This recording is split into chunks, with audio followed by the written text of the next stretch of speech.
Boa noite, pessoal. Sejam bem-vindos, bem-vindas.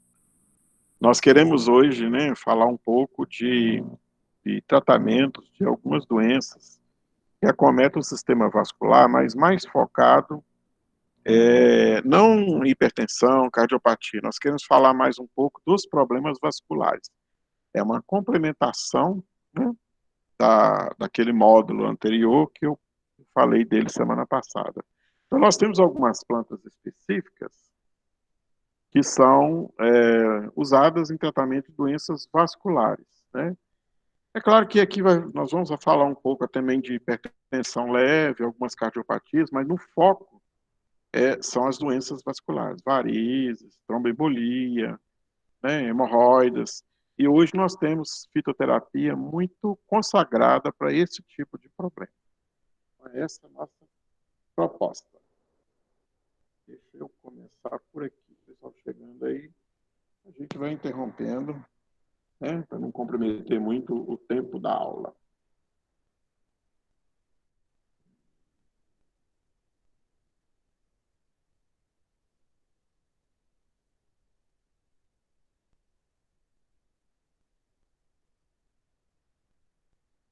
Estão conseguindo ver aí a projeção? Fitoterapia dos distúrbios vasculares? Sim, Beleza? Então, nós queremos falar um pouco de doenças exclusivamente de veias, né, de pequenas, grandes veias. Tá? Então, aqui vai até tecer um comentário sobre a fisiopatologia. O que é a fisiopatologia? Como que aparecem esses problemas? Né? Eles são muito silenciosos e a gente vê hoje que a fitoterapia ela é até mais empregada nessas doenças do que nas cardiopatias, por exemplo. Né? Então, por exemplo, sabe aquele paciente que toma só hidroclorotiazida? Esse é um paciente que tem hipertensão arterial leve. Né? Aquele paciente que o médico fala assim, não, sua pressão só deu aí 14 por 9, né? De vez em quando dá 13 por 8,5, né? Você tem tendência a ser hipertenso. Ah, eu vou só prescrever o médico falando. Só dieta para você. Restringir sal, né? Bom, de qualquer forma, gente, a hipertensão arterial leve, ela sofre variações no dia a dia. Então, às vezes a gente é normal e de uma hora para outra a gente passa um aperto, conta a pagar, emprego, né, família, aí você fica hipertenso. Então, medir a pressão de uma pessoa uma vez e falar que ele está doente não é legal. A gente precisa fazer um acompanhamento disso, segundo o protocolo da Anvisa, 3 meses. Eu acho até muito. Né? Então, quando eu tenho qualquer alteração no tônus, na resistência vascular periférica, os capilares contraem mais, isso levanta a pressão. Né? A longo prazo, quando a gente tem esse estado aí de estresse, a pressão sobe naquele momento. Só que se isso persistir a longo prazo, isso vira uma doença. Né? Todo mundo pode ter uma, uma subida imediata de pressão. Né? Um aperto, você está ali dirigindo, passa alguém, acontece alguma coisa no trânsito, você vê alguma coisa na rua, isso pode te assustar um pouco e dar aquela situação de estresse. Se você medir a pressão na hora, você vai ver que ela levanta. O problema é quando isso fica persistente. O quê? Isso vai causar dois problemas. Uma, sobrecarga cardíaca. Dois, dificuldades na perfusão sanguínea. O sangue vai ter dificuldade de poder passar por essas regiões aonde está muito tenso. Né? E aí, esse tipo de hipertensão, ela pode ser tratada. Aí, ó, alho. Então, o alho uma panaceia. Eu considero 3 plantas que são panaceia, né? Serve para muita coisa. Ginkgo biloba, né? Ginseng e alho. Eu colocaria até o gengibre nisso, mas o gengibre é muito específico.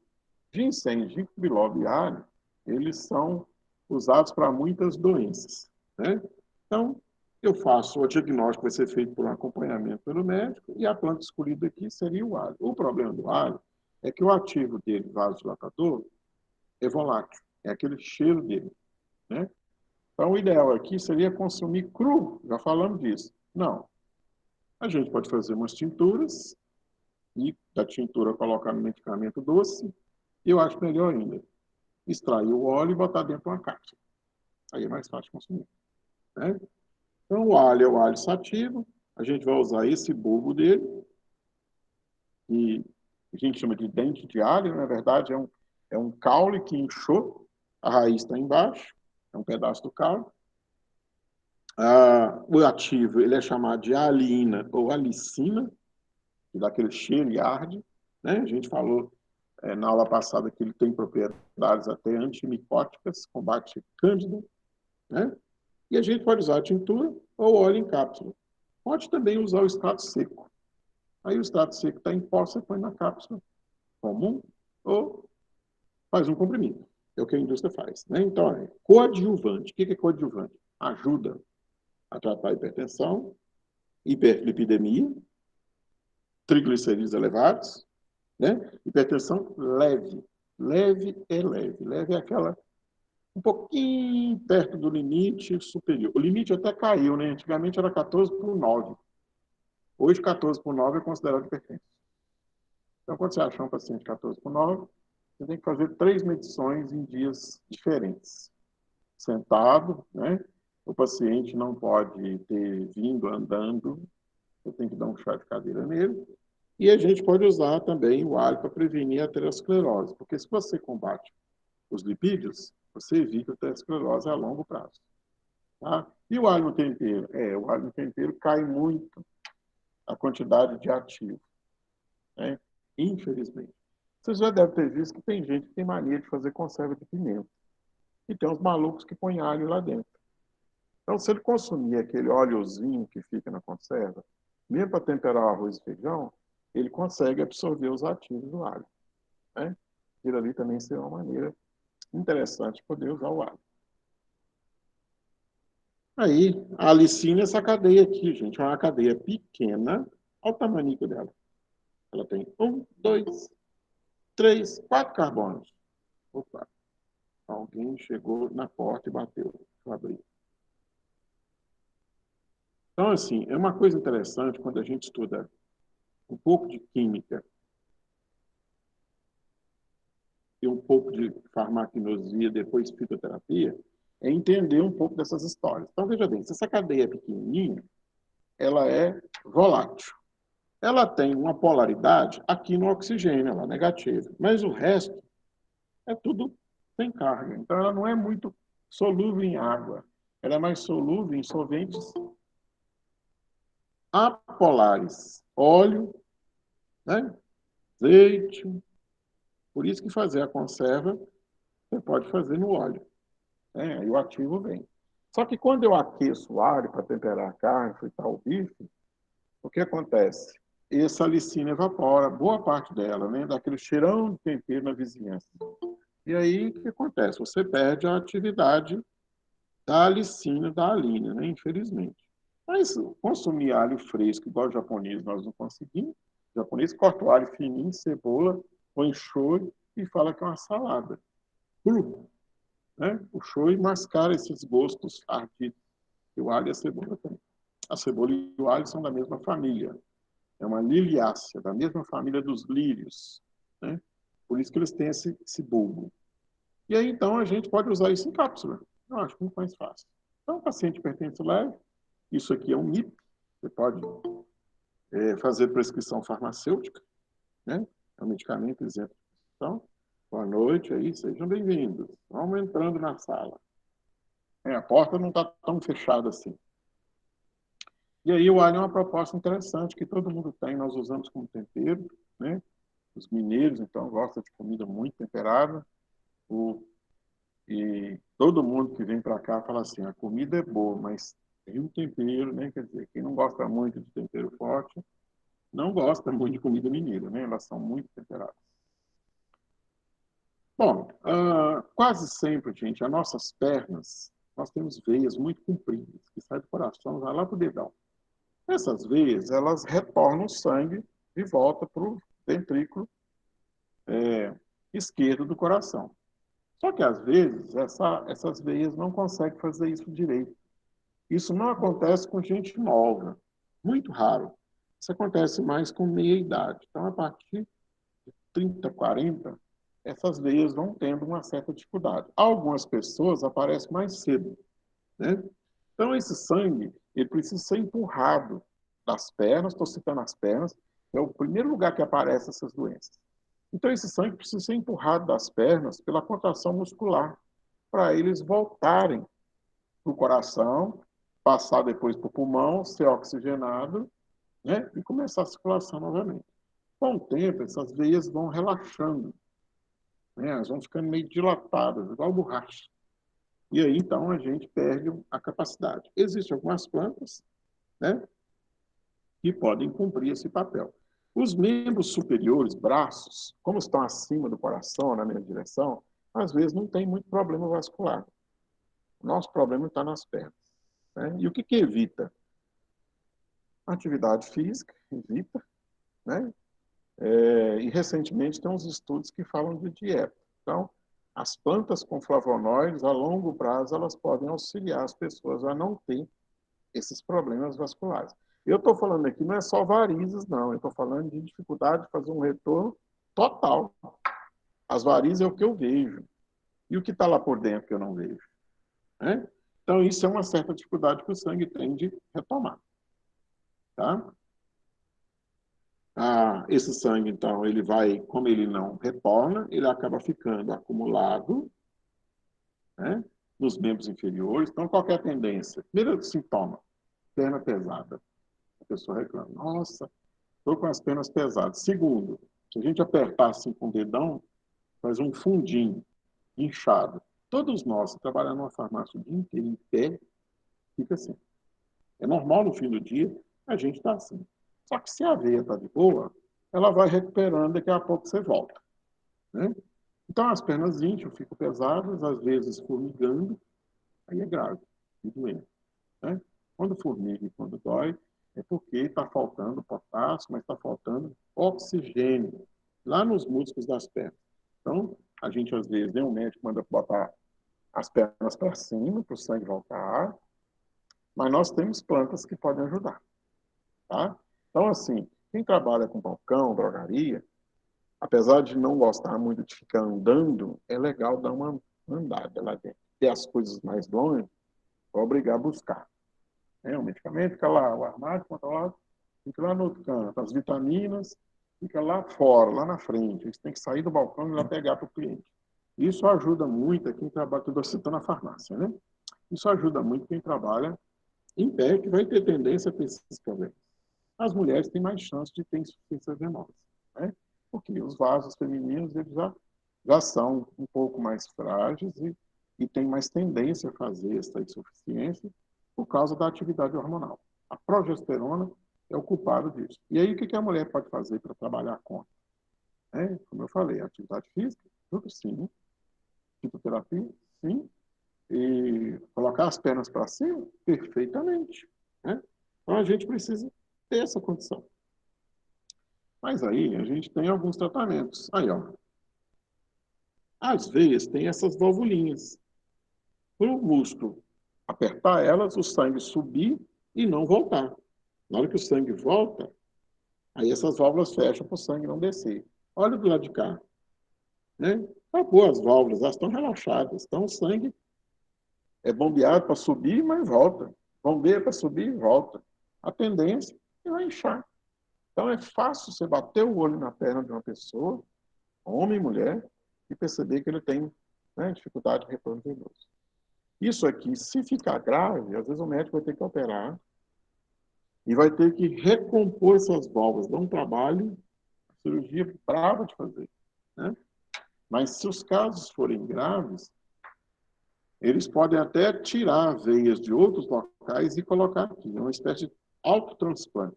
Mas é uma cirurgia mais complicada de fazer. Né? Eles vão tentando aquelas meias elásticas que vão fazer o papel da musculatura de ficar fazendo esse bombeamento, né? E atividade física, levar o paciente a perder um pouco mais de peso para evitar que a tendência do sangue é manter lá para baixo.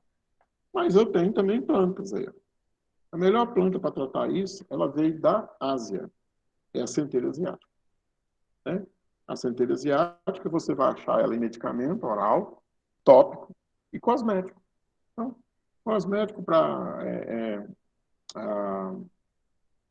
esse inchaço, esse edema, essa drenagem linfática, o pessoal da estética usa muito gel creme de centeira asiática. A centeira asiática ela é um arbusto rastejante, olha como é que ela é, parece um pé de abóboreiro, as raízes, os caules são curtos e as folhas têm esse formato que lembra de longe uma folha de abóbora. Né? Deixa eu ver se eu tenho uma foto melhor dela por aqui. Ó. Aí. De longe lembra uma aboboreira, né? Então, a centelha asiática é fantástica. O nome dela é centelha asiática, ela veio da Ásia, a gente usa tudo nela, menos a raiz. Caule, junto com a folha. Né? O que ela tem? Ela tem uns ácidos triterpênicos, né? Que é o ácido asiático e o ácido azatisiático. São três ácidos que essas plantas têm, né? Vamos chamar aqui de resumo ácidos triterpênicos. Você pode usar a planta in natura. Hoje em dia você consegue comprar o extrato seco. E você pode fazer comprimido encapsulado. Ou pode dissolver para fazer um gel, um creme. Né? E ela é usada em insuficiência venosa, principalmente de pernas. Muito usada. Uma das plantas mais empregadas no mundo, né? E interessante que os chineses já conheciam essa planta. Aí ela aí. E os ácidos, né? Os ácidos triterpênicos. Olha lá.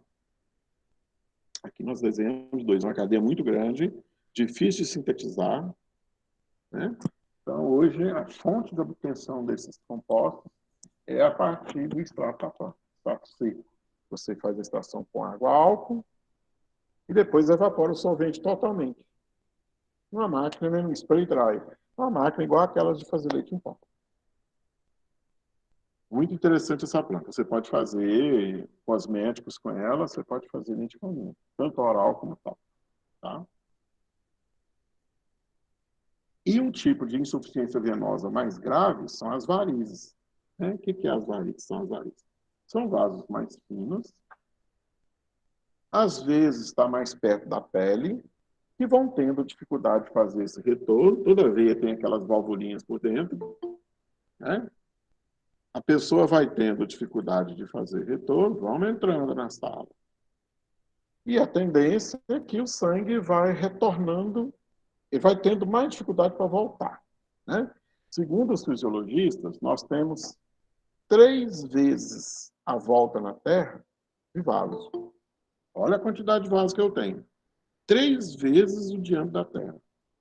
Então, se esses capilarzinhos não conseguirem drenar o sangue de volta, a tendência é eles amontoarem lá embaixo.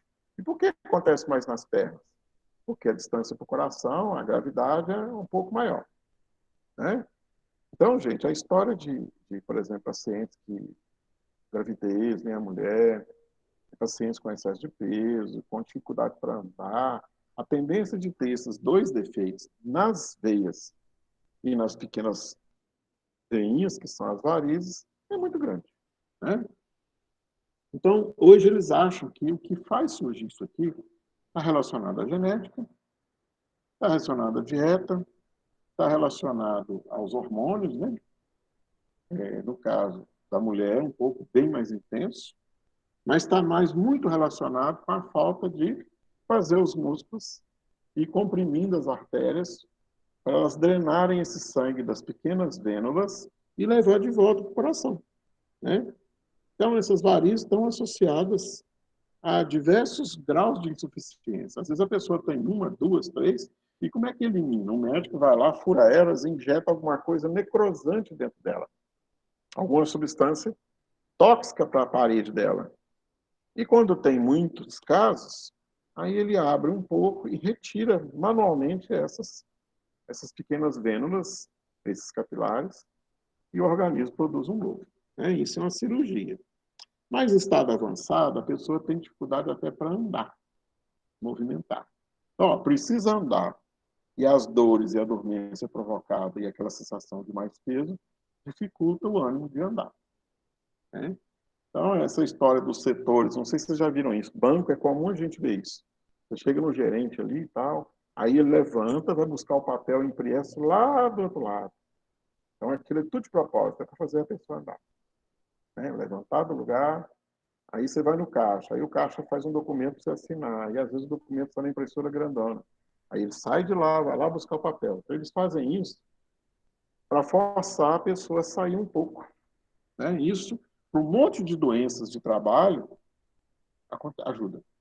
Né? Então, varizes é um caso mais grave. Olha isso aqui. Ó.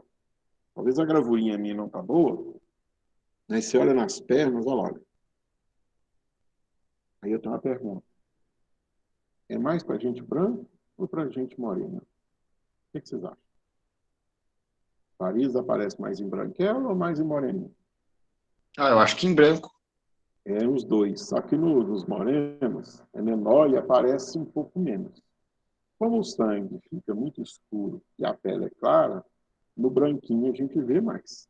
Ah lá dentro das pernas, como é que fica? Ó, mesmo defeito. As arteriolas têm as válvulas, elas perdem, né, a capacidade de fechamento, o sangue não vai no mesmo sentido, ele volta, e a tendência é que essas venulazinhas são muito enoveladas e elas vão parando por aí. Aí, gente, chega o caso do sangue coagular aí dentro. Quando essas vênulas têm sangue muitos dias amontoado e não volta, não retoma para as grandes veias, a tendência é que eles podem coagular. Se isso acontecer, nós temos que tirar. Abrir, né, operar, tirar. Às vezes o organismo até absorve elas. O quadro acontece, os macrófagos vão lá e demoram uns anos e vai comendo aquelas veias com sangue e tudo. Mas às vezes elas ficam muito aparentes. Tem gente que fica atrás disso só por causa da beleza, da estética. Ah, tem que ir na praia, tem que, né, usar uma roupa mais fresca. Mas a ideia, gente, é que isso aqui causa doenças bem mais graves do que a estética. Quando chega a prejudicar a estética, porque a parte funcional está bem mais comprometida. Né? Chega a casos que você vai ter que abrir e tirar. Essas aqui grossinhas, ó, às vezes o médico vai ter que abrir, jogar fora e esperar o organismo fazer uma nova. Isso acontece? Acontece. Demora uns meses, mas acontece. O que eu dou para essa pessoa? Bom, os indianos trouxeram a resposta para nós. Castanha da Índia. Não é a noz da Índia, é a castanha da Índia. Olha esse frutinho aí. É um fruto, não é comestível, e lá dentro tem uma semente preta. Essa aqui está verde, mas ela vai amadurecer. A castanha da Índia é uma planta indiana, e os indianos já usam isso há muito tempo. E ela é usada do mesmo jeito da centelha, via oral e via tópica. Né? Você tem produtos para passar na pele, tem cosméticos e tem também via oral. Né? A castanha da Índia, o diagnóstico de doença, o médico vai examinar, vai fazer às vezes um ultrassom. A planta de escolha, que é a castanha da Índia, né? O nome dela é Ausculus hippocampi. Nós vamos usar a sementinha que está lá dentro, deixa eu ver se eu tenho a sementinha. Aí ela é bonitinha, ó. Ela é grande, mais ou menos um tamanho assim, ó. Parece um pessegão. Aí você corta essa casca dura aqui, tem uma polpa. Os indianos andam comendo isso, mas não é gostoso, não. Aí a semente é dura. Quando ela está verdinha, está macia. Quando ela está seca, essa polpa está seca igual um coco, aí você tem que pegar a semente e triturar. Levar para o moinho, fazer igual pó de guaraná. Moer, tá? Então, a castanha da Índia é a melhor proposta. Vocês vão encontrar em drogaria pomada, retal até, para passar nas pernas, géis. Né? A indústria cosmética faz isso também, para essa finalidade vascular. Então, os ativos é a essina e a esculetina. Né? A essina e a esculetina são heterosídeos saponínicos, são saponinas. O que é uma saponina? Não deu tempo de ver isso em farmacognosia, né? Sabe aquelas plantas que quando você molha ela e esfrega, ela dá uma espuminha, né? Puxa de tomar banho. Quando você pega ela verde e esfrega, ela dá uma espuma igual sabão. Toda planta que tem aquela espuma, ela tem saponinas. Eles deram esse nome porque eles acharam que essas plantas faziam sabão. Na verdade, não é. É um heterosídeo, que em alguns casos pode ser até venenoso. Aqui não é. Né? Então, a essina e o esculosídeo, que é o glicosídeo com as glicoses, são os ativos. Aqui é a cadeia deles, uma cadeia complexa. Aí. É um heterosídeo derivado do colesterol. Aqui estão as glicoses e aqui está o heterosídeo, né? Então, essa é a ecina, que é uma saponina triterpênica e que tem atividade de dois efeitos, de melhorar a resistência dessas veias e também de ter um efeito ligeiramente anticoagulante. Então, um risco que uma veia com sangue ali, com dificuldade de passar, tem, é do sangue coagular lá dentro. E se isso acontecer, pode entupir, né? Vira um chouriço. E aí a gente precisa tirar isso ou evitar que isso aconteça. E a castanha tem essa proposta bastante interessante, né? Bem, aqui nós colocamos até dose. Se eu for usar um extrato padronizado, que é aquele extrato que você dosou a quantidade de precipitativo, aí você pode usar de 32 até 120 miligramas de ecina. Então, é uma dose bem grande, bem aberta. Tá? Aí pode usar comprimido, cápsula, farmácia, indústria, xarope, não é gosto ruim, gotas, né? E nós vamos ver depois que ela tem também uma aplicação tópica, tá? As propriedades, ela atua contra, ela tem atividade venotônica, reforça a parede da veia, é bem fininha, e tem uma propriedade, né? E estimula, de certa forma, o retorno venoso, por não deixar coagular o sangue com muita facilidade. Não é que ela é um anticoagulante igual a heparina, nada disso, né? Ela só impede, ela retarda a cascata de coagulação. Aí a gente usa isso para fragilidade capilar e insuficiência venosa, ou seja, pequenas veias, veias grandes. Professor, eu posso associar a centelha com a castanha? Tem muito produto no mercado que é isso mesmo, é juntar, né? A juntar os ativos aí, cada um cumprindo um pouco de papel. Aí a castanhinha é um fruto, e aqui o esculosídeo, né, com o heterosídeo, com a cadeia da ecina, que é uma saponina TPP. Agora, gente, a situação piorou um pouquinho. O que aconteceu? O sangue está tendo dificuldade de fluir. Se o sangue parar 1 minuto e meio, paradinho, sabe o que ele faz? Coagula, começa a coagular. Né? Quando a gente vai fazer cirurgia, eles até fazem essa análise. Quanto tempo meu sangue demora para coagular? Senão o cirurgião não opera. Então, o que acontece? Quando a gente tem uma insuficiência venosa, o sangue não flui bem, principalmente pernas, aí ele começa, né, a coagular. E isso depois vai ter que ser eliminado com, pode ser com medicamento ou cirurgicamente. Tem os dois jeitos de fazer. Existem enzimas que digerem o coágulo. E existe catéter, né? Cateterismo que desentope essas veias. Mas isso só pode ser feito em veias calibrosas. Veias fininhas não vale a pena fazer, elas podem romper, né? Então, se esses trombos começarem a andar, virar um êmbolo, aí eles podem entupir outros órgãos, causar entupimentos coronárias cardíacas, né? Artérias lá na frente. Eles vão para o coração bombeia eles, passa no pulmão, pode obstruir pulmão. Se não obstruir, eles vão para a circulação sistêmica e pode obstruir artérias muito importantes para o organismo afora, né? Então, eu costumo dizer, quando eu acho uma pessoa com varizes, eu falo assim, ó, vamos cuidar, não é fazer medo, não. Cuidado que você vai morrer, né? O brasileiro gosta disso. Ó, o coronavírus. Gente, nós estamos focados, tudo bem, está morrendo para lá. Nós estamos focados nos mortos. Ninguém fala dos vivos que recuperam. Tem criança e idoso recuperando, né? Então, assim, não estou dizendo que a doença não é mortal, mas a gente precisa olhar o outro lado. Então, quando você vê um paciente, quando eu vejo um paciente com aquelas varizes nas pernas, eu falo assim, olha, né, não vou encher de medo, eu falo assim, vamos cuidar disso aqui, porque isso aqui pode favorecer um entupimento. Se esse entupimento ficar por aí, joia, perdeu a veia. Mas se ele soltar e virar um êmbolo, um pedacinho de coágulo começar a andar, aí nós podemos ter problema. Esse entupimento pode ser na coronária do coração, redundante, né?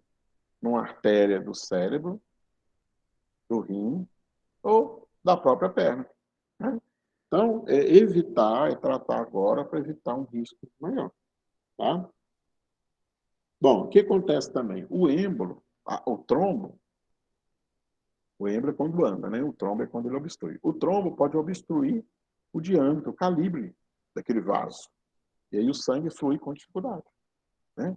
Aí a pessoa tem mais dificuldade ainda de poder andar, de poder viver, fazer o seu exercício, trabalhar, né? Movimentar. Então tem que cuidar. Aí o que acontece? Sei lá. A tendência nossa, gente, qualquer um de nós, vão ter a redução da luz das artérias. Então o que acontece? O sangue começa a obstruir. Olha lá, tampou tudo, parou. Né? Se for no coração, infarto.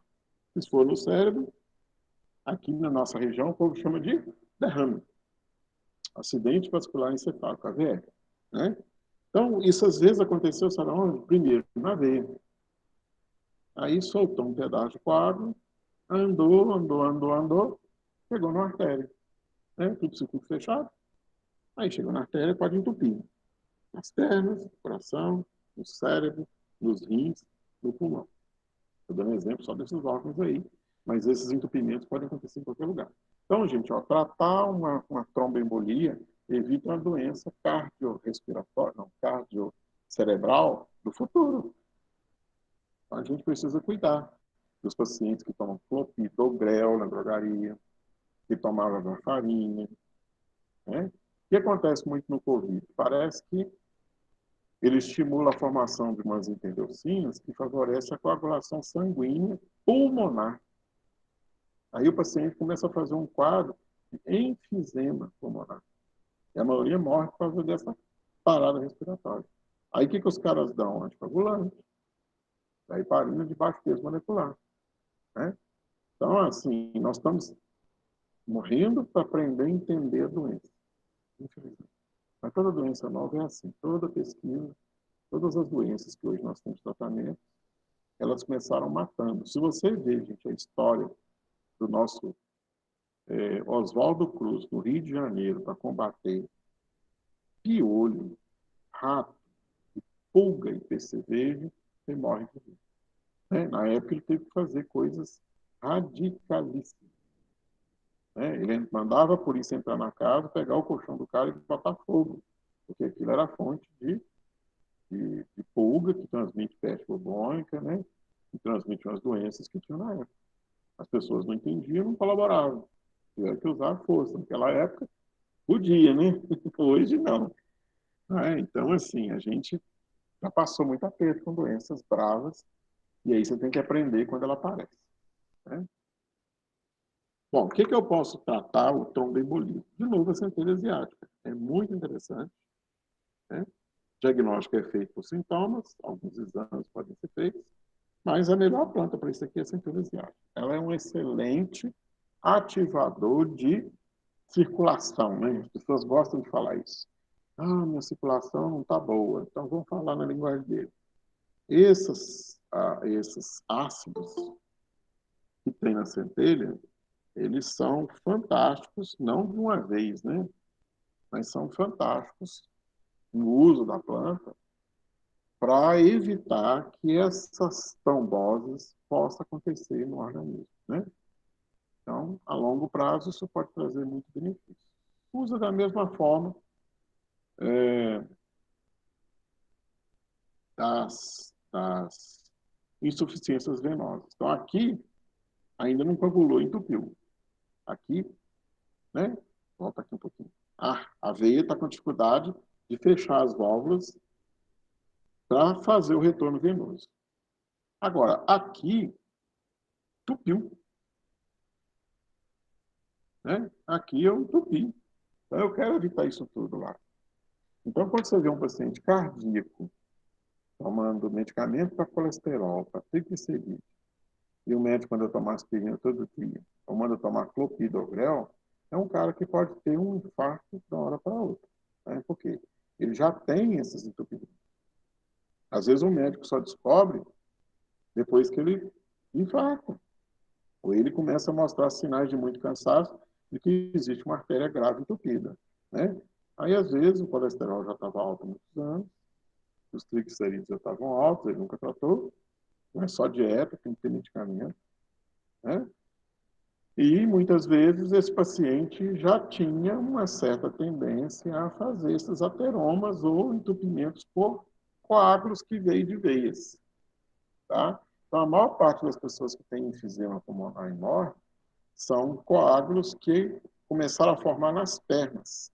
Olha que doideira, formou na perna, subiu, passou no ventrículo, né, direito, ventrículo direito, ato direito, ventrículo direito, pulmões, oxigenou o êmbolo saiu de dentro, voltou para o ato esquerdo, ventrículo esquerdo e foi para a circulação sistêmica. Aí, às vezes, na circulação sistêmica, ele achou uma artéria que agarrou e entupiu. Né? Muitas vezes isso começou lá nas pernas. Então, são duas coisas que a gente tem que ficar atento aqui. Né? Então, eu estou falando assim, imagina vocês atendendo pacientes, em posto, drogaria, né? Que é uma das maiores fontes de emprego para vocês. Aí, o que acontece? Você viu alguém assim, cuida, aconselha direitinho, né? Sem ficar fazendo terrorismo de morte. Aconselha, para a pessoa poder cuidar, porque a tendência disso, no futuro, é um risco desse tipo aqui. Tá? E se esse risco for no coração, em órgão-alvo, e se der um pepino, o sujeito para, né? Aí é mais grave. Porque, veja bem, eu posso ter um entupimento desse na perna. Aí eu desentupo, uma perna está boa, a outra está ruim, dá para andar. Se for no coração, infartou. Se for no pulmão, eu posso perder um. Se for no rim, eu perco um. Se for no cérebro, eu só tenho um cérebro. Isso pode acontecer. E um outro tipo de tromboembolismo mais comum, agora, né, vamos salvar as mulheres. Isso aqui é mais comum em homens, é o retal. Então, tem gente que pensa que as hemorroidas é uma doença à parte. Não. É uma veia que entupiu. Só que é uma veia, né, que está no reto. Tá? Principalmente na última porção do intestino. Então, a incidência de hemorroidas, né, vou chamar assim, que é o nome popular, é mais comum em homens, mas também aparece em mulheres. Mulheres mais constipadas, né, que têm ressecamento intestinal. É outra coisa que vocês, farmacêuticos, têm que aprender a lidar, é ensinar um pouco de dieta, né, dietas que melhoram um pouco esse trânsito intestinal, né, são fibras solúveis. Para isso, vocês têm bromatologia no curso, né, aprender um pouquinho disso. Fibras solúveis, alimentos que têm fibras solúveis. Ah, não consegue, não gosta? Na farmácia tem alguns produtos. Probióticos, né? Hoje está na moda usar probióticos. E olha o que pode acontecer, Pia. Dá uma olhada nessa gravura, não é foto. Eu ia botar foto aqui, depois falei, nossa, os meninos não vão gostar de ver, né, uma cavidade retal com um prolapso de hemorroide. Então, veja bem, ó, lá dentro da parede do intestino delgado, principalmente no reto, algumas veias podem ficar engurgitadas. O sangue está voltando, está tendo dificuldade de voltar, e elas incham. O sujeito vai defecar e se incomoda. Né? Então, nós temos dois tipos de tromboembolismo retal, dois tipos de hemorroida retal. Uma que é externa, que dá essa bola aqui para dentro do ânus, ela chega a ser palpável, aqui, ó, uma está por dentro e a outra está para fora. Né? A gente brinca e fala que o sujeito tem uma roseira, ela sai vermelha para fora, igual rosa vermelha. E a outra pode estar interna. Então, às vezes o sujeito vai evacuar, tem dificuldade, sangra, dói muito e inflama, né? Isso é um ambiente contaminadíssimo. Então, elas sempre estão inflamadas. Aí os médicos têm alguns tratamentos. Às vezes eles dão umas pomadas, o sujeito aplica com um bico aplicador, que eu mostrei no fim da aula de pomadas, né? Um bicão que injeta aqui dentro o medicamento, ou às vezes o médico manda usar supositórios. Né? Pena que a gente não está no laboratório, eu ia dar para vocês fazerem uns supositórios de anti-inflamatórios, para vocês manipularem, né? É bem legal de fazer aquilo.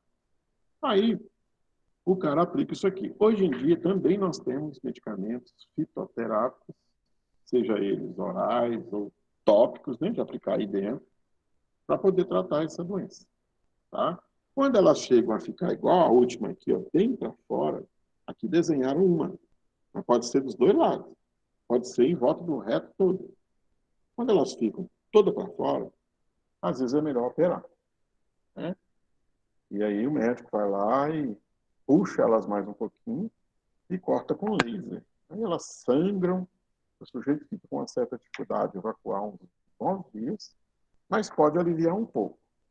Quando elas saem assim muito afora, gente, o sujeito não consegue, às vezes, sentar bem. Se for uma cadeira dura, né, ele senta, aquilo empurra para dentro, incomoda. Tá? E outra coisa que acontece é que, às vezes, elas sangram, suja a roupa, e o cara tem que fazer homem, tem que usar um absorvente. Né? Alguns fabricantes fazem até isso específico para homens, por causa do sangramento. E essas pessoas, elas não toleram muito temperos, comida mineira cheia de alho, comida baiana cheia de pimenta, né? Aquelas carnes lá do sul que eles assam, botam sal até morrer, não aguenta comer aquilo. Eles, ele não tolera, esses temperos atacam muito. A gente brinca muito e fala assim, você quer saber quem é que tem problemas hemorroidais? Oferece para ele uma mortadela, um pãozinho de sal fresquinho com mortadela, daquela que tem até os carocinhos de pimenta. Ele não come. Ele sabe que amanhã, quando isso digerir e for sair, né, elas vão arder. Tá? Então, a pimenta é um anti-inflamatório, mas não pode ser usada aqui, né? Pelo amor de Deus. Não vão matar o paciente. E aí, o que você faz com essa doença? Além dos medicamentos que a gente tem no mercado. O que as pomadas e os supositórios de drogaria têm? Às vezes eles têm antibióticos, porque aqui está infeccionado. Sempre tem procoagulantes, substâncias que vão facilitar a coagulação aqui para evitar sangramento. Eu acho que isso não é legal de usar. Alguns desses medicamentos têm anestésicos, alguns têm anti-inflamatórios, então depende do que o médico vai ver no paciente para poder prescrever. Mas nós podemos usar fitoterápica. A melhor proposta aqui são os taninos. Por quê? Porque o tanino ele é adstringente, ele aperta a boca, aí ele aperta as mucosas e ele fecha os poros que estão dando hemorragia. Né? Então, aqui a proposta é obstruir um pouco a porosidade para aliviar aquela congestão que a trombose hemorroidal, a trombose retal provoca, que é o nome bonito das hemorroidas. Né? Então, a mamélise é uma mamélise virginiana, nós estamos falando dela já tem um tempo, que ela é astringente, ela é usada até para diarreia. Nós vamos usar as folhas, é uma planta europeia, mas já tem alguns lugares que cultivam ela aqui no Brasil, dá uma árvore bonita. Ela tem alguns taninos muito potentes, aquelas bases cosméticas para fechar os poros depois que limpa a pele, faz limpeza, geralmente tem extrato de amamelis, né? Nós vamos usar o extrato ou tintura, faz um creme, uma pomada de aplicação retal, ou pode usar por via oral. Vai ser prescrito para hemorroidas, pode fazer uso interno, medicamento para ingerir, na forma de comprimidos, cápsulas, gotas orais. O gosto dele não é tão ruim assim, né? Mas também podemos usar como para hemorroidas externas. Equimoses, que são manchas vermelhas que formam lá na cavidade retal.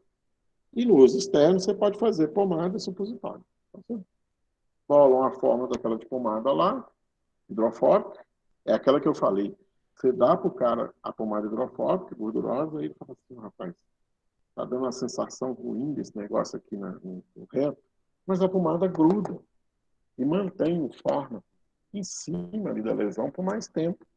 Então, na hora de dispensar, a gente tem que ter conhecimento de medicamento para orientar direito, né? Que o Lauro fala, produto é uma máquina para entregar medicamento, daqui a uns anos pode ter.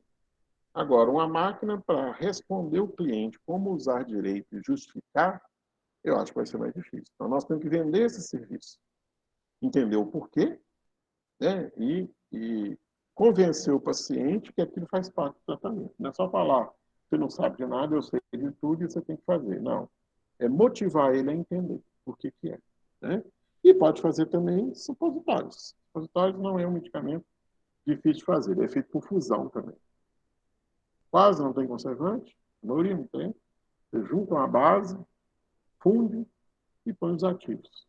Rápido de fazer. Põe na forma, né? resfria ela, depois sela a forma ou embalagem e faz uma embalagem bonita e dispensa. Conforme for a base, o supositório vai ter que ficar na geladeira. Né? E aqui na nossa região é muito quente. Aí, às vezes, o supositório fica molinho. Então, aqui está uma escicata da Mamelis, a folha dela, né? Uma das plantas que tem uma quantidade de taninos muito interessante. A gravura aqui não ficou boa, né? Olha lá, muito branquinha. Né? Os taninos têm esses anéis cheios de OH. Então, esses aqui já são polares, solúveis na água. Tá? São taninos gálicos, né? E esses taninos aqui, então, se você fizer um extrato, extrair com água e um pouquinho de álcool, eles vão sair da folha para o medicamento. Tá? Aí depois posso levar para secagem e produzir um extrato seco para colocar no comprimido, colocar na cápsula. Né? Então, o tanino é uma planta interessante para fazer MIP, medicamento isento de prescrição. Muito interessante. Dá para usar ele em produtos cosméticos, né? Diarreia, alguns casos de infecções, inclusive bucais, sangramentos, e retais também. Legal, né? Uma planta bem eclética. E, né, continuando a falar de insuficiência vascular, às vezes o paciente tem outros problemas em veias mais internas. Aí o médico tem que fazer o diagnóstico. Tá? Então, essa insuficiência pode acontecer em vasos de outros órgãos. As manifestações são semelhantes àquelas que vão acontecer nas pernas, só que o paciente não vai perceber, né? Ele não vai reclamar que alguma parte interna do corpo está cansada, está inchada, ele não vai perceber isso. Tá? Então, aqui o médico, como é que ele diagnostica essa insuficiência? Alguns sintomas e, às vezes, alguns exames de ultrassom. Né? Mas, em alguns casos, não é muito fácil de ver. Não. Às vezes, você consegue ver veias com defeito na superfície das pernas, no abdômen, é bem comum. Mas aí, na hora que você chega perto dos ossos, costela, aí você tem dificuldade de ver. Né? Lá atrás, com a coluna, a gente não consegue ver no ultrassom. Aí, às vezes, o médico ainda faz uma ressonância magnética. Aquele exame, o cara entra dentro de uma bobina e ela vai passando ondas, né, eletromagnéticas de vários comprimentos de onda e vai transformando aquele resultado num desenho. Um desenho muito legal, é um exame muito interessante. Então, hoje em dia, eu acho que os médicos acabam baseados no sintoma do sujeito, mas parte para o exame de imagem. É isso que eu queria falar, exame de imagem. Aí, de novo, mostrando, né? Fazendo uma refutagem. Olha que história. Onde que essas... Peguei a perna de exemplo, que é mais fácil de ver. Olha aqui, uma veia normal. Vou apontar com a amarelinho. Veia normal e uma veia defeituosa. Então, eu peguei a da perna, mas esse defeito pode acontecer em outras partes do organismo também. Tá? Como são veias muito importantes, não dá para fazer uma troca. Alguns casos, sim. Né? Por exemplo, aqui na perna a gente tem umas veias laterais e você pode retirar, tira uma mais lateral e coloca mais internamente. Uma cirurgia delicada de fazer. Mas a grande maioria, né, às vezes o médico manda o sujeito ir tratando só e ele vai ficando com essa insuficiência. Né? Então, isso pode acontecer em outras partes do corpo. O que dá para esse paciente? Ginkgo biloba, porque o ginkgo biloba ele fortalece, né, paredes de vasos, artérias capilares, mas também veias. Então, uma proposta interessante para associar a pacientes que têm insuficiência vascular geral, seja na perna ou outra parte, né, é uma castanha ou uma centelha e associar com ginkgo biloba. É outra planta bem panaceica, né? Ginkgo, ginseng, serve para muita coisa, mas esses estudos são sérios. Então, a gente vai usar as folhas, ginkgo biloba, folhas, tem gente que está usando até tudo, a parte de fora, caules e flores. O que essa planta tem? Ela tem os heterosídeos que recebem o nome do gênero da planta. Né? São heterosídeos flavonoides, aí eles recebem o nome de ginkgo flavonoides. E nós temos também alguns terpenos, né? Umas lactonas terpênicas aqui, e os dois acabam cumprindo o papel terapêutico da planta, nos vasos, né? Aí você pode usar o extrato, na indústria comprimido, na farmácia cápsula, xarope, gotas orais, e já existe até alguns cosméticos para drenagem, para fortalecer vaso. Existe uma técnica na cosmetologia que você faz uma eletroforese na pele do paciente e força a penetração de ativos. Aí eles usam isso para problemas de drenagem, aquelas pessoas que têm inchaço em alguma parte do corpo, usando extratos, né, ou produtos feitos à base de ginkgo biloba. Então, ó, pode ser usado nos casos de vertigens, zumbido no ouvido, né, que é resultante de distúrbios circulatórios. Então, o médico vai ter que diagnosticar isso aqui. Só porque o ouvido zumbiu, eu vou usar ginkgo biloba, nada disso. Distúrbios circulatórios na periferia, né? Por exemplo, o paciente que está claudicando, está mancando, sempre porque a perna está formigando, é uma boa proposta. E insuficiência vascular cerebral. Né? Às vezes o paciente tem um entupimento, uma lesão neurológica, o ginkgo pode ser prescrito para essas finalidades. Tá? Então, essas doenças mais graves, é prescrição médica. Em alguns casos aqui, dá para fazer prescrição farmacêutica, né? Como um auxiliar. O ginkgo tem esses flavonoides aqui, um flavonoide com uma cadeia muito comprida, são chamados de ginkgo-flavonoides. E aqui eu tenho uma lactona terpênica, também uma cadeia muito complexa. São várias, né, que a planta tem. Aqui relatou 3. Não dá para sintetizar isso em laboratório. Então, o efeito vascular do ginkgo é a mistura dos flavonoides com os terpenos. E eles cumprem esse papel.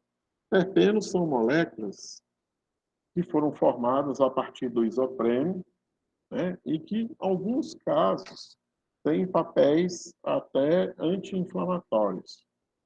Então, alguns autores falam que o efeito do ginkgo nos vasos é porque ele inibe um pouco da reação inflamatória, porque essas lesões vasculares, os entupimentos, a aterosclerose, elas são originadas de reação inflamatória. Então, existem estudos muito sérios que falam assim, o vaso entupiu? Sim.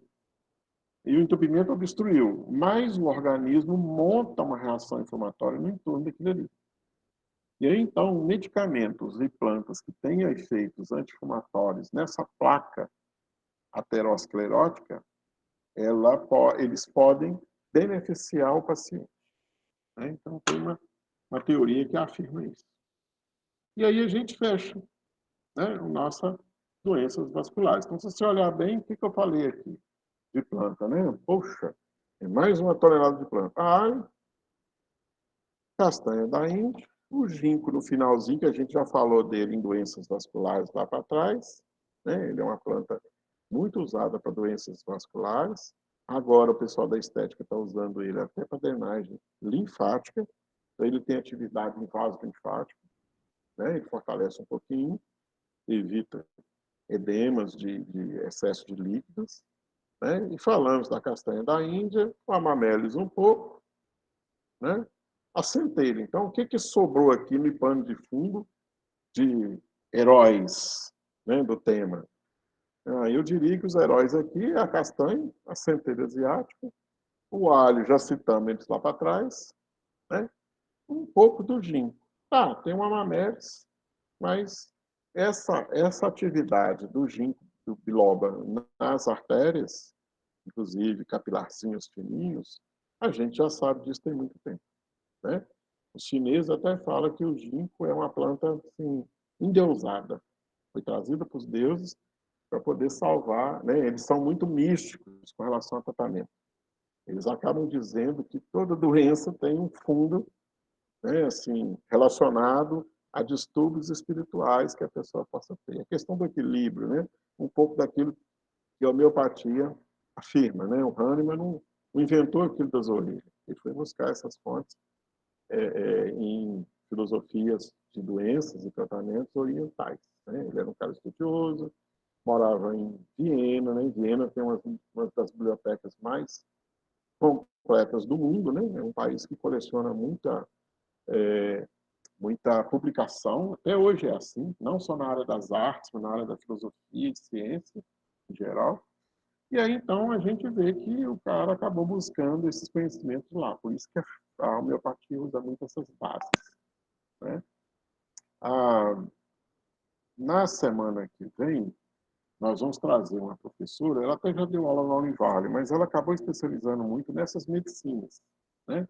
Fitoterapia, homeopatia, ela tem especialização nisso, mas também ela pratica, né, as medicinas orientais e que usa isso na área da farmácia. A farmacêutica que foi buscar isso e acabou trabalhando com essa realidade, né? Trabalha lá em Curitiba, que tem uma escola boa disso para lá, né? Eles acabaram, na verdade, o pessoal de Curitiba, do Paraná e de Santa Catarina são os locais onde se mais pesquisa planta medicinal nesse país, né? Se a gente for olhar a quantidade de gente que trabalha e trabalho publicado que sai desses dois estados, bobear, bate no resto do país, né?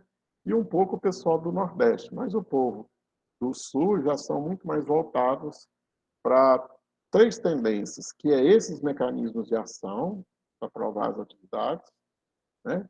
Dois, o desenvolvimento de pegar essas substâncias da planta e modificar quimicamente, né? A aplicação de fitoterapia com química farmacêutica. Três, de usar essas medicinas não convencionais, né? E não é moda do Brasil, isso na Europa é mais intenso do que aqui. E aí, fechou as nossas fitoterapias de doenças cardiovasculares, hipertensivas, né? Cardiopatias, todos os estudos que a gente tem por aí afora, não é? E aí, gente, o que a gente quer com isso? Tá? Nós estamos dando para vocês uma habilidade de poder atuar nessa área, mesmo que eu migre para a drogaria, né? Eu costumo dizer isso. Tem duas coisas numa drogaria que o pessoal não investe. Uma é de aprender um pouco de fitoterapia e ter planta lá, né? Ter medicamento fitoterápico, quando eu falo isso. Dois, quando você compra um medicamento fitoterápico na drogaria, o pessoal não manja muito daquilo lá, não, já percebi isso. E terceira coisa, as farmácias têm muitos cosméticos, mas as pessoas que estão lá, elas acabam não entendendo muito daquilo que está lá. O cliente que vai lá, escolhe, pega e tal, mas se ele precisar de um atendimento, não tem gente formada para isso. E é uma pena, porque são produtos que dão valor agregado, dão lucro muito bom. Às vezes o foco é o medicamento industrializado da drogaria. Mas existem esses outros serviços que a gente pode ter e que vale a pena aprender para poder orientar. Primeiro que é papel nosso, mas é poder orientar e fazer a farmácia ter um serviço diferenciado, né? Eu não sou contra uma farmácia ter alguns produtos dietéticos, pensando, não estou falando em vender pão e Coca-Cola, mas às vezes ela tem alguns produtos, o cliente aprender, e existe. Às vezes é a primeira compra que vai fazer. Descobri que eu estou com colesterol de 500. Aí eu vou lá na drogaria do Rodrigo, o Rodrigo vê a minha receita e fala, você vai ter que tomar 2 medicamentos aqui. Aí eu falo para ele, pô, mas o médico me falou que tem uma dieta, tem umas coisas que eu preciso começar a ter, né, a comer. E aí eu não tenho noção onde é que eu acho isso, onde é que tem. Aí às vezes a farmácia tem algum produto que não tem gordura, né, não tem colesterol, tem um outro tipo de açúcar que é gostoso, mas não é sacarose, né? Não digo que a farmácia tem que vender maçã, mas ela pode ter alguns produtos até industrializados para ensinar as pessoas que tem um jeito de viver sem morrer, né? E isso vale também para a fisioterapia. Às vezes eu vou encontrar clientes que gostam, quer usar ou quer aprender a usar. Aí a gente pode ofertar o serviço, né? Ensinar a usar, ter um manualzinho de planta, doença, dose, como é que usa. Aí eu tenho algumas plantas lá para poder vender. Ou então eu não tenho as plantas, eu tenho os produtos prontos, né? Industrializados. Pode reparar, todo laboratório farmacêutico comum tem pelo menos um fitoterápico na linha dele. Eles já perceberam que isso é um nicho, é uma tendência. Na Europa, é bem intenso, né? Você vai assim, em países como a Alemanha, como a Áustria, Assim, tem os comprimidos, as injeções, do mesmo jeito que tem aqui. Só que tem a fitoterapia para ofertar, né, para o cliente. Então, eles não são países que têm uma herança de índio tão cedo igual a nossa, né? Os vikings já moraram para aqueles cantos lá, os bárbaros, os germânicos, né? Os gauleses, mas não deixaram nem essa raiz. Mas eles perceberam que essa fitoterapia é uma possibilidade, né? É questão de opção. Tipo assim, né? Eu tenho uma dieta normal, o outro tem uma dieta low carb. Eu tenho uma dieta de carne vermelha, o cara não come carne vermelha. Eu tenho a dieta toda torta e o cara é vegano. Pronto, né? São opções. E aí, na área de tratamento, a gente precisa também ofertar essas opções.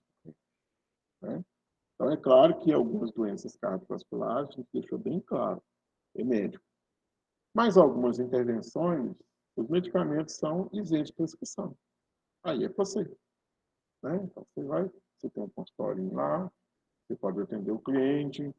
Né? A legislação farmacêutica do Minas Gerais, por exemplo, permite até ter um consultório com um bloco de receita, com carimbo de farmacêutico. Né? Eu, geralmente, quando eu trabalhei em drogaria, eu trabalhei em quantas drogarias na minha vida? Uma, duas, três só. Eu pegava a receita do médico e anotava. Tirava ela e falava assim, deixa eu falar uma coisa. O médico receitou os medicamentos, eu te ensinei como que usa, anotei na caixa, mas agora eu tenho as recomendações. Beleza? Aí eu anotava.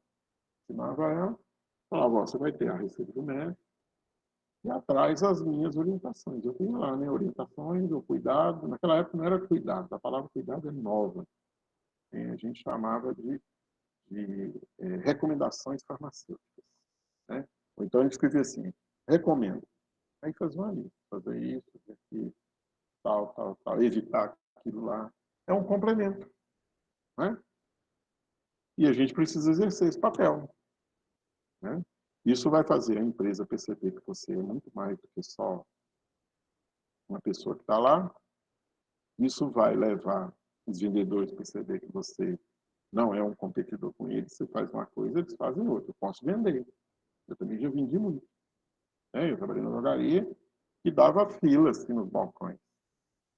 Era um bairro de 40 mil habitantes. Tinha 3 drogarias. Lá que a gente vendia demais. Então, agora, né, chegava lá uma certa hora da noite, falava, vem para o balcão, porque está pegando. Então, bora. Mas a gente vende serviço, orienta, acompanha, pergunta, né? Acompanha a doença, como está. E sempre tinha fitoterápicos livres de receita. Né? Cremes, pomadas, alguns supositórios, comprimidos, cápsulas, tinha uns líquidos. O cara chegava lá querendo dormir, dificuldade para dormir, né? Não queria tomar uma prazolam, a gente tinha lá os valerianos maracujá. Então, exercer o seu papel de farmacêutico. Né? E a fitoterapia é uma disciplina que dá um pouco de vazamento para você poder pegar isso aqui para frente e fazer isso virar uma base da sua profissão. Você pode só trabalhar com isso ou usar isso para exercer o seu papel, né? De farmacêutico, farmacêutico. Então, hoje é bem mais curtinho do que eu imaginei. Tá? O assunto é menorzinho. Né? Aí a gente termina essa parte vascular. Depois, como eu tinha planejado, eu falei isso em farmacotécnica. Né? Ontem os meninos do nono falaram para mim assim, professor, você vai dar aula mês de junho inteiro? Eu falei, pois é. Quando deu a pandemia, a gente acabou perdendo aí uma semana de aula importante. Mas no calendário normal, apesar das provas terem mudado as datas demais, que não foi bom, a gente tinha planejado, eu, né, no meu plano lá, eu acredito que lá para 16 de junho eu já tinha acabado tudo, prova, aula, ou talvez estava dependendo de uma atividade. Né? E aí eu acredito que podemos, às vezes a gente consegue fazer isso. Né? Eu não quero delongar muito, porque também o sistema acaba ficando um pouco puxado para todo mundo, mesmo que vocês estão à distância. Né? Tem época da semana que aperta demais, eu sei disso. A gente troca informações aqui com os professores. Né? O Pedro fica olhando isso, vigiando, então ele mesmo pondera. Ele falou, nossa, essa semana está pegando. Então, Eu acredito que a gente tem aí mais uns 3 blocos, né? Vamos ver como é que nós vamos fazer, para poder, eu acredito que no meio do mês de junho a gente também já consiga dar aquela aliviada, né? Dependendo do ritmo daqui para frente, tá? Então, na semana que vem aí, que vai ter as duas palestras, né, nos 2 dias, prestigiem, né? Porque vocês vão ouvir de outros profissionais que não seja eu, Laura, Claudinho, e que tem uma experiência diferente das nossas, né? Então, hoje mesmo eu ganhei um convite, o pessoal da Univertix, lá de Matipó, me convidando, eu queria que você falasse um pouco na nossa semana sobre a experiência sua como farmacêutico industrial. Eu falei, nossa, tem tanto tempo. Mas é uma coisa que a gente não acha profissional que tem essa vivência numa fábrica, né? Como é que foi isso? Como é que é essa realidade?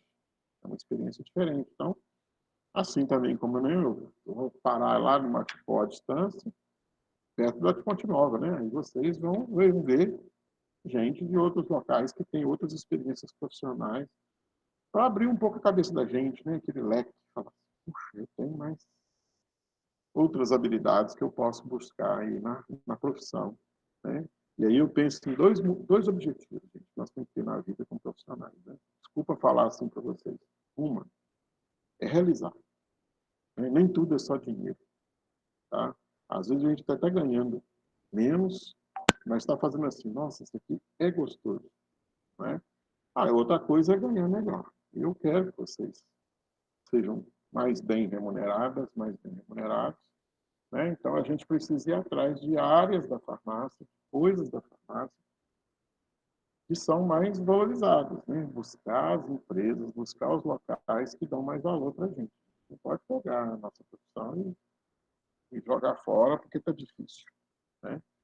E, às vezes, a gente pode até olhar em cima do morro, olhar para outro lugar, né? Migrar, ir para outro canto, outra cidade, começar outra vida. Isso faz parte da nossa vida. Eu formei e fui trabalhar na área de em volta de Belo Horizonte. Nunca imaginava que ia morar, né? Fiquei uns bons anos. Então, isso acontece com a gente. E a gente tem que pensar nisso. Duas coisas. Onde que eu realizo? Onde que eu me sinto a menina, o cara, né? E outra, eu quero ganhar um pouco melhor, né? Quero fazer esses 4 anos e meio que eu estou aqui, me render uma vida, né?